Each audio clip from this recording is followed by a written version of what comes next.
پھر جو شخص اس وصیت کو سننے کے بعد اس میں کوئی تبدیلی کرے گا تو اس کا گناہ ان لوگوں پر ہوگا جو اس میں تبدیلی کریں گے۔ یقین رکھو کہ اللہ سب کچھ سنتا جانتا ہے۔ ہاں، اگر کسی شخص کو یہ اندیشہ ہو کہ کوئی وصیت کرنے والا بیجا طرفداری یا گناہ کا ارتکاب کر رہا ہے اور وہ متعلقہ آدمیوں کے درمیان صلح کرا دے تو اس پر کوئی گناہ نہیں۔ بے شک اللہ تعالیٰ بہت بخشنے والا بڑا مہربان ہے۔ ایمان والو، تم پر روزے فرض کر دیے گئے ہیں جس طرح تم سے پہلے لوگوں پر فرض کیے گئے تھے تاکہ تمہارے اندر تقوی پیدا ہو۔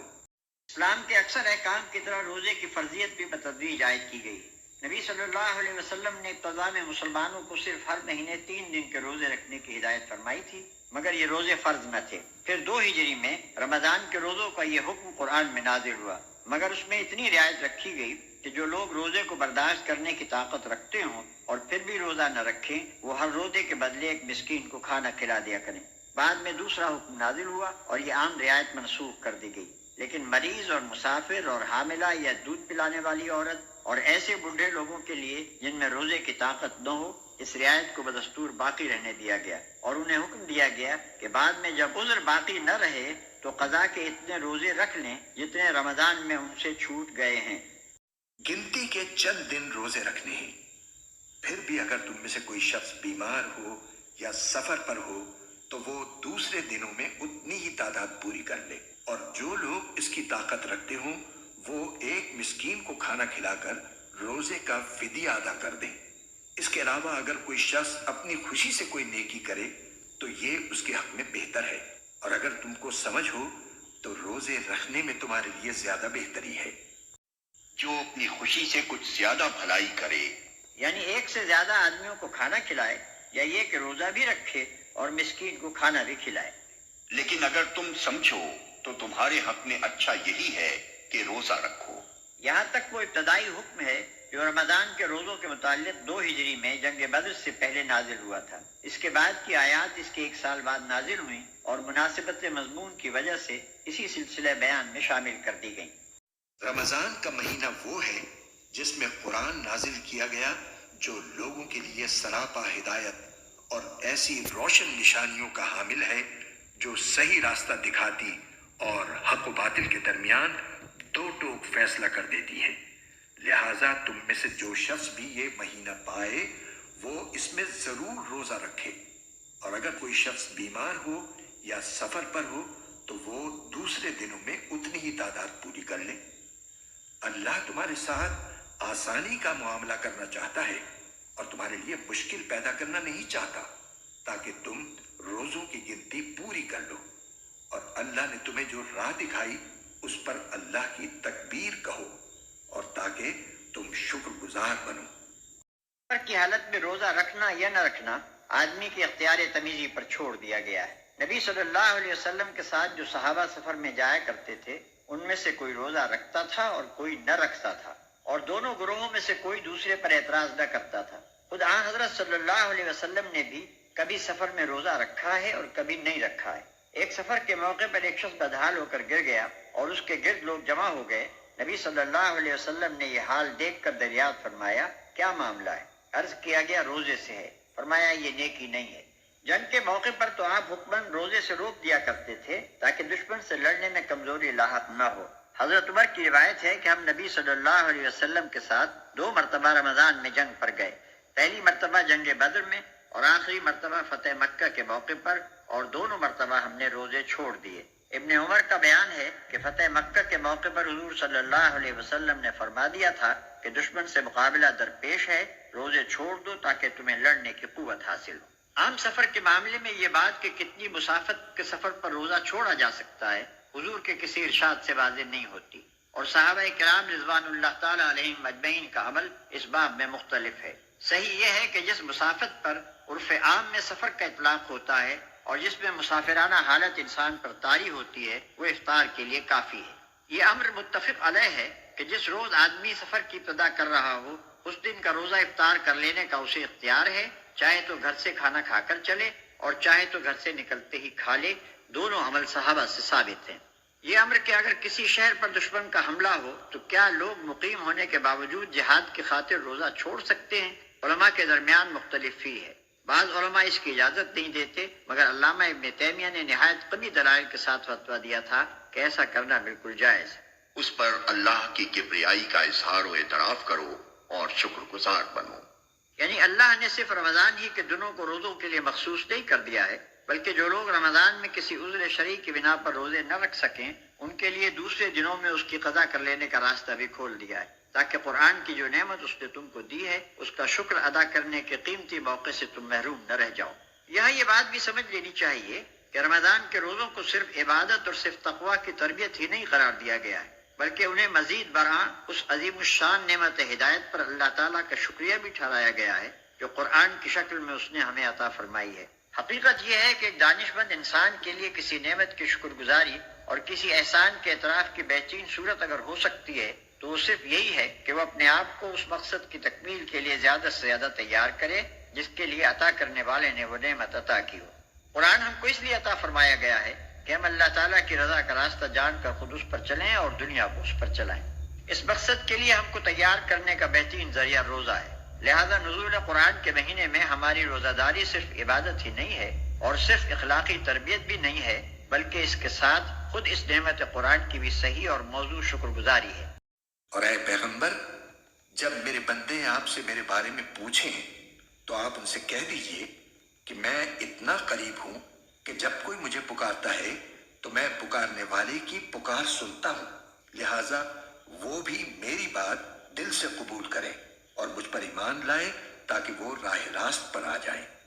انہیں چاہیے کہ میری دعوت پر لبیک کہیں اور مجھ پر ایمان لائیں۔ یعنی اگرچہ تم مجھے دیکھ نہیں سکتے اور نہ اپنے حواس سے مجھ کو محسوس کر سکتے ہو، لیکن یہ خیال نہ کرو کہ میں تم سے دور ہوں، نہیں، میں اپنے ہر بندے سے اتنا قریب ہوں کہ جب وہ چاہے مجھ سے عرض معروض کر سکتا ہے، حتیٰ کہ دل ہی دل میں وہ جو کچھ مجھ سے گزارش کرتا ہے میں اسے بھی سن لیتا ہوں، اور صرف سنتا ہی نہیں، فیصلہ بھی صادر کرتا ہوں۔ جن بے حقیقت اور بے اختیار ہستیوں کو تم نے اپنی نادانی سے الہ اور رب قرار دے رکھا ہے، ان کے پاس تو تمہیں دوڑ دوڑ کر جانا پڑتا ہے، اور پھر بھی نہ وہ تمہاری شنوائی کر سکتے ہیں اور نہ ان میں یہ طاقت ہے کہ تمہاری درخواستوں پر کوئی فیصلہ صادر کر سکے۔ مگر میں کائنات بے پایہ کا فرما روائے مطلق، تمام اختیارات اور تمام طاقتوں کا مالک، تم سے اتنا قریب ہوں کہ تم خود بغیر کسی واسطے اور وسیلے اور سفارش کے براہ راست ہر وقت اور ہر جگہ مجھ تک اپنی عرضیاں پہنچا سکتے ہو۔ لہذا تم اپنی اس نادانی کو چھوڑ دو کہ ایک ایک بے اختیار بناوٹی خدا کے در پر مارے مارے پھرتے ہو۔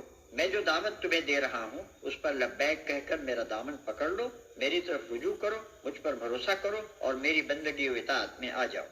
یہ بات تم انہیں سنا دو، شاید کہ وہ راہ راست پا لیں۔ یعنی تمہارے ذریعے سے یہ حقیقت حال معلوم کر کے ان کی آنکھیں کھل جائیں اور وہ اس صحیح رویے کی طرف آ جائیں جس میں ان کی اپنی ہی بھلائی ہے۔ تمہارے لیے حلال کر دیا گیا ہے کہ روزوں کی رات میں تم اپنی بیویوں سے بے تکلف صحبت کرو، وہ تمہارے لیے لباس ہیں اور تم ان کے لیے لباس ہو۔ اللہ کو علم تھا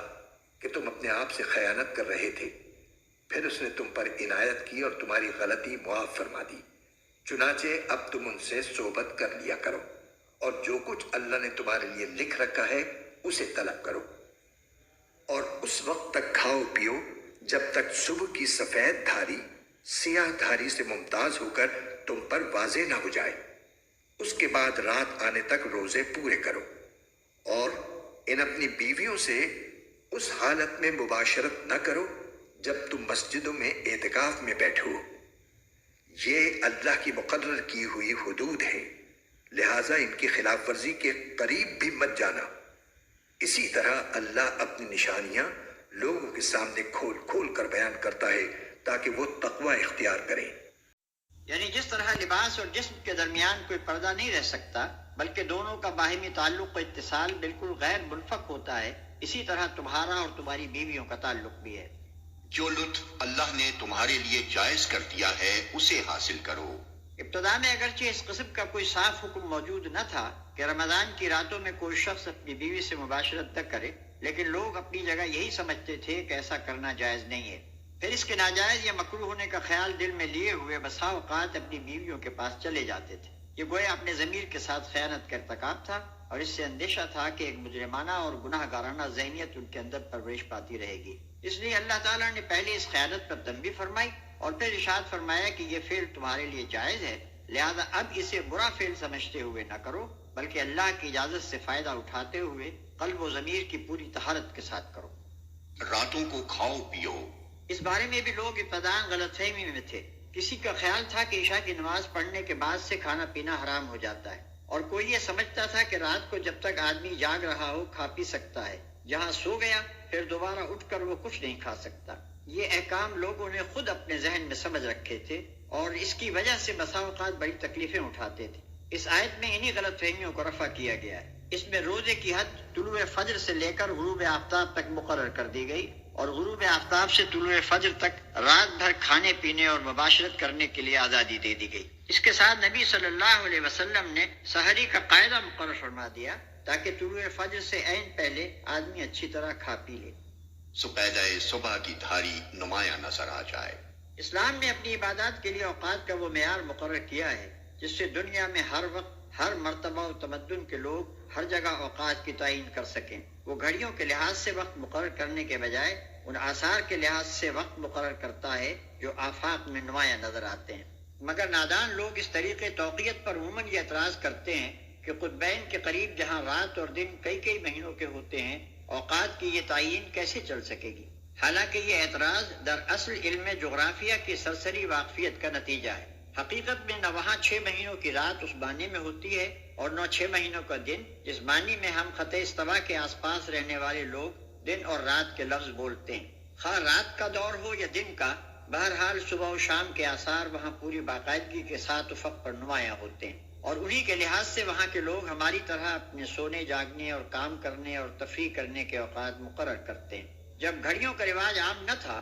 تب بھی فن لینڈ، ناروے اور گرین لینڈ وغیرہ ملکوں کے لوگ اپنے اوقات معلوم کرتے ہی تھے، اور اس کا ذریعہ یہی افق کے آثار تھے۔ لہذا جس طرح دوسرے تمام معاملات میں ان کے لیے تعین اوقات کا کام دیتے ہیں، اسی طرح نماز اور سحر و افطار کے معاملے میں بھی دے سکتے ہیں۔ رات تک اپنا روزہ پورا کرو۔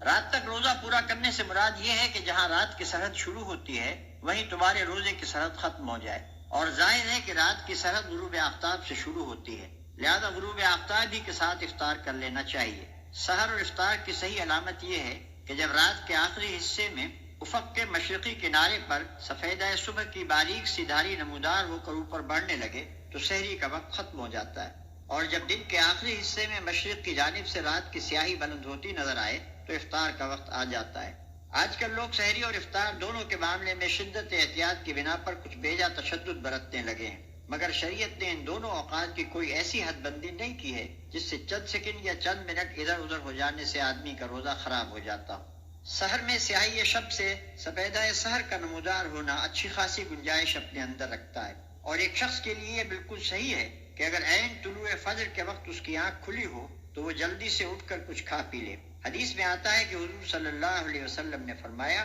اگر تم میں سے کوئی شخص سحری کھا رہا ہو اور اذان کی آواز آ جائے تو فوراً چھوڑ نہ دے بلکہ اپنی حاجت بھر کھا پی لے۔ اسی طرح افطار کے وقت میں بھی غروب آفتاب کے بعد خواہ مخواہ دن کی روشنی ختم ہونے کا انتظار کرتے رہنے کی کوئی ضرورت نہیں۔ نبی صلی اللہ علیہ وسلم سورج ڈوبتے ہی بلال کو آواز دیتے تھے کہ لاؤ ہمارا شربت۔ بلال رضی اللہ عنہ عرض کرتے کہ یا رسول اللہ صلی اللہ علیہ وسلم، ابھی تو دن چمک رہا ہے۔ آپ فرماتے کہ جب رات کی سیاہی مشرق سے اٹھنے لگے تو روزے کا وقت ختم ہو جاتا ہے۔ اور جب تم مسجدوں میں معتکف ہو تو بیویوں سے مباشرت نہ کرو۔ معتکف ہونے کا مطلب یہ ہے کہ آدمی رمضان کے آخری 10 دن مسجد میں رہے اور یہ دن اللہ کے ذکر کے لیے مختص کر دے۔ اس اعتکاف کی حالت میں آدمی اپنی انسانی حاجات کے لیے مسجد سے باہر جا سکتا ہے، مگر لازم ہے کہ وہ اپنے آپ کو شہوانی لذتوں سے روکے رکھے۔ یہ اللہ کی باندھی ہوئی حدیں ہیں، ان کے قریب نہ پھٹکنا۔ یہ نہیں فرمایا کہ ان حدوں سے تجاوز نہ کرنا، بلکہ یہ فرمایا کہ ان کے قریب نہ پھٹکنا۔ اس کا مطلب یہ ہے کہ جس مقام سے معصیت کی حد شروع ہوتی ہے، عین اسی مقام کے آخری کناروں پر گھومتے رہنا آدمی کے لیے خطرناک ہے۔ سلامتی اس میں ہے کہ آدمی سرحد سے دور ہی رہے تاکہ بھولے سے بھی قدم اس کے پار نہ چلا جائے۔ یہی مضمون اس حدیث میں بیان ہوا ہے جس میں نبی صلی اللہ علیہ وسلم نے فرمایا کہ ہر بادشاہ کی ایک حما ہوتی ہے اور اللہ کی حما اس کی وہ حدیں ہیں جن سے اس نے حرام و حلال اور طاعت و معصیت کا فرق قائم کیا ہے۔ جو جانور ہما کے گرد ہی چرتا رہے گا، ہو سکتا ہے کہ ایک روز وہ ہما کے اندر داخل ہو جائے۔ افسوس ہے کہ بہت سے لوگ جو شریعت کی روح سے ناواقف ہیں، ہمیشہ اجازت کی آخری حدوں تک ہی جانے پر اصرار کرتے ہیں، اور بہت سے علماء و مشائخ بھی اسی غرض کے لیے سندیں ڈھونڈ ڈھونڈ کر جواز کی آخری حدیں انہیں بتایا کرتے ہیں، تاکہ وہ اس باریک خط امتیاز ہی پر گھومتے رہیں جہاں اطاعت اور معصیت کے درمیان محض بال برابر فاصلہ رہ جاتا ہے۔ اسی کا نتیجہ ہے کہ بکثرت لوگ معصیت اور معصیت سے بھی بڑھ کر ضلالت میں مبتلا ہو رہے ہیں، کیونکہ ان باریک سرحدی خطوط کی تمیز اور ان کے کنارے پہنچ کر اپنے آپ کو قابو میں رکھنا ہر ایک کے بس کا کام نہیں ہے۔ اور آپس میں ایک دوسرے کا مال ناحق طریقوں سے نہ کھاؤ، اور نہ ان کا مقدمہ حاکموں کے پاس اس غرض سے لے جاؤ کہ لوگوں کے مال کا کوئی حصہ جانتے بوجھتے ہڑپ کرنے کا گناہ کرو۔ اس آیت کا ایک مفہوم تو یہ ہے کہ حاکموں کو رشوت دے کر ناجائز فائدے اٹھانے کی کوشش نہ کرو، اور دوسرا مفہوم یہ ہے کہ جب تم خود جانتے ہو کہ مال دوسرے شخص کا ہے تو محض اس لیے کہ اس کے پاس اپنی ملکیت کا کوئی ثبوت نہیں ہے، یا اس بنا پر کہ کسی اینچ پینچ سے تم اس کو کھا سکتے ہو، اس کا مقدمہ عدالت میں نہ لے جاؤ۔ ہو سکتا ہے کہ حاکم عدالت روداد مقدمہ کے لحاظ سے وہ مال تم کو دلوا دے، مگر حاکم کا ایسا فیصلہ دراصل غلط بتائی ہوئی روداد سے دھوکہ کھا جانے کا نتیجہ ہوگا۔ اس لیے عدالت سے اس کی ملکیت کا حق حاصل کر لینے کے باوجود حقیقت میں تم اس کے جائز مالک نہ بن جاؤ گے، عند اللہ وہ تمہارے لیے حرام ہی رہے گا۔ یعنی میں بہرحال ایک انسان ہی تو ہوں، ہو سکتا ہے کہ تم ایک مقدمہ میرے پاس لاؤ اور تم میں سے ایک فریق دوسرے کی بنسبت زیادہ چرب زبان ہو اور اس کے دلائل سن کر میں اس کے حق میں فیصلہ کر دوں، مگر یہ سمجھ لو کہ اگر اس طرح اپنے کسی بھائی کے حق میں سے کوئی چیز تم نے میرے فیصلے کے ذریعے سے حاصل کی تو دراصل تم دوزخ کا ایک ٹکڑا حاصل کرو گے۔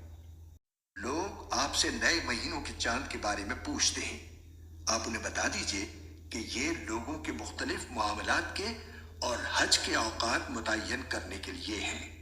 اور یہ کوئی نیکی نہیں ہے کہ تم گھروں میں ان کی پشت کی طرف سے داخل ہو، بلکہ نیکی یہ ہے کہ انسان تقوی اختیار کرے، اور تم گھروں میں ان کے دروازوں سے داخل ہوا کرو اور اللہ سے ڈرتے رہو تاکہ تمہیں فلاح حاصل ہو۔ یہ لوگوں کے لیے تاریخوں کی تعیین کی اور حج کی علامتیں ہیں۔ چاند کا گھٹنا بڑھنا ایک ایسا منظر ہے جس نے ہر زمانے میں انسان کی توجہ کو اپنی طرف کھینچا ہے، اور اس کے متعلق طرح طرح کے اوہام و تخیلات اور رسوم دنیا کی قوموں میں رائج رہے ہیں اور اب تک رائج ہیں۔ اہل عرب میں بھی اس قسم کے اوہام موجود تھے۔ چاند سے اچھے یا برے شگون لینا، بعض تاریخوں کو سعد اور بعض کو نحس سمجھنا، کسی تاریخ کو سفر کے لیے اور کسی کو ابتدائے کار کے لیے اور کسی کو شادی بیاہ کے لیے منحوس یا مسعود خیال کرنا، اور یہ سمجھنا کہ چاند کے طلوع و غروب اور اس کی کمی و بیشی اور اس کی حرکت اور اس کے گہن کا کوئی اثر انسانی قسمتوں پر پڑتا ہے، یہ سب باتیں دوسری جاہل قوموں کی طرح اہل عرب میں بھی پائی جاتی تھیں، اور اس سلسلے میں مختلف توہم پرستانہ رسمیں ان میں رائج تھیں۔ انہی چیزوں کی حقیقت نبی صلی اللہ علیہ وسلم سے دریافت کی گئی۔ جواب میں اللہ تعالیٰ نے بتایا کہ یہ گھٹتا بڑھتا چاند تمہارے لیے اس کے سوا کچھ نہیں کہ ایک قدرتی جنتری ہے جو آسمان پر نمودار ہو کر دنیا بھر کے لوگوں کو بیک وقت ان کی تاریخوں کا حساب بتاتی رہتی ہے۔ حج کا ذکر خاص طور پر اس لیے فرمایا کہ عرب کی مذہبی، تمدنی اور معاشی زندگی میں اس کی اہمیت سب سے بڑھ کر تھی۔ سال کے 4 مہینے حج اور عمرے سے وابستہ تھے۔ ان مہینوں میں لڑائیاں بند رہتی، راستے محفوظ ہوتے اور امن کی وجہ سے کاروبار فروغ پاتے تھے۔ لہٰذا تم اپنے گھروں میں دروازے ہی سے آیا کرو، البتہ اللہ سے ڈرتے رہو، شاید کہ تمہیں فلاح نصیب ہو جائے۔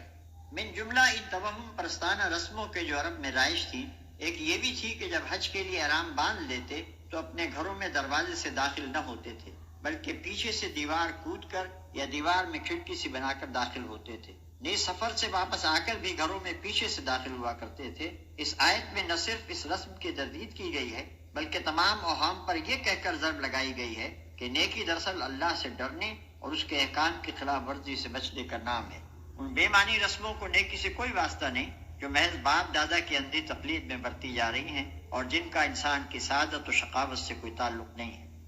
اور ان لوگوں سے اللہ کے راستے میں جنگ کرو جو تم سے جنگ کرتے ہیں، اور زیادتی نہ کرو، یقین جانو کہ اللہ زیادتی کرنے والوں کو پسند نہیں فرماتا۔ تم اللہ کی راہ میں ان لوگوں سے لڑو جو تم سے لڑتے ہیں، یعنی جو لوگ خدا کے کام میں تمہارا راستہ روکتے ہیں اور اس بنا پر تمہارے دشمن بن گئے ہیں کہ تم خدا کی ہدایت کے مطابق نظام زندگی کی اصلاح کرنا چاہتے ہو، اور اس اصلاحی کام کی مزاحمت میں جبر و ظلم کی طاقتیں استعمال کر رہے ہیں، ان سے جنگ کرو۔ اس سے پہلے جب تک مسلمان کمزور اور منتشر تھے، ان کو صرف تبلیغ کا حکم تھا اور مخالفین کے ظلم و ستم پر صبر کرنے کی ہدایت کی جاتی تھی۔ اب مدینے میں ان کی چھوٹی سی شہری ریاست بن جانے کے بعد پہلی مرتبہ حکم دیا جا رہا ہے کہ جو لوگ اس دعوت اصلاح کی راہ میں مسلح مزاحمت کرتے ہیں، ان کو تلوار کا جواب تلوار سے دو۔ اس کے بعد ہی جنگ بدر پیش آئی اور لڑائیوں کا سلسلہ شروع ہو گیا۔ مگر زیادتی نہ کرو کہ اللہ زیادتی کرنے والوں کو پسند نہیں کرتا۔ یعنی تمہاری جنگ نہ تو اپنی مادی اغراض کے لیے ہو، نہ ان لوگوں پر ہاتھ اٹھاؤ جو دین حق کی راہ میں مزاحمت نہیں کرتے، اور نہ لڑائی میں جاہلیت کے طریقے استعمال کرو۔ عورتوں اور بچوں اور بوڑھوں اور زخمیوں پر دست درازی کرنا، دشمن کے مقتولوں کا مسئلہ کرنا، کھیتوں اور مویشیوں کو خامخواہ برباد کرنا اور دوسرے تمام وحشیانہ اور ظالمانہ افعال حد سے گزرنے کی تعریف میں آتے ہیں۔ سب کی ممانعت وارد ہے۔ آیت کا منشا یہ ہے کہ قوت کا استعمال وہی کیا جائے جہاں وہ ناگزیر ہو، اور اسی حد تک کیا جائے جتنی اس کی ضرورت ہو۔